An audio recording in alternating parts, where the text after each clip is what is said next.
This Good Friday, I want to tell you the first part of a two-part tale of how the world was one way, and then it was another, and in between was Jesus.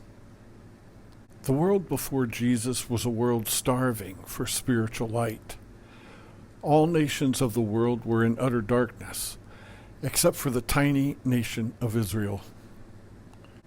Nations worshiped the creation rather than the Creator. And it was the hidden powers of darkness and evil that ruled over the nations. It was Israel alone that had the spark of light, the promise of the Savior, the Word that was in the beginning with God, the Word that was in the beginning and was God. Israel alone had the Word. Israel alone knew the one true God. But over time, even they had forgotten the Word. They had lost their way. Like sheep, they had gone astray, lost in the darkness.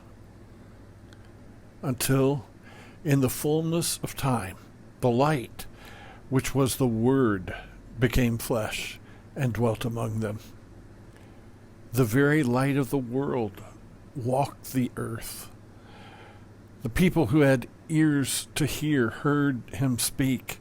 Those who had eyes to see saw his glory. For some, he gave them hearing when they had none. For others, he gave them vision when they had none.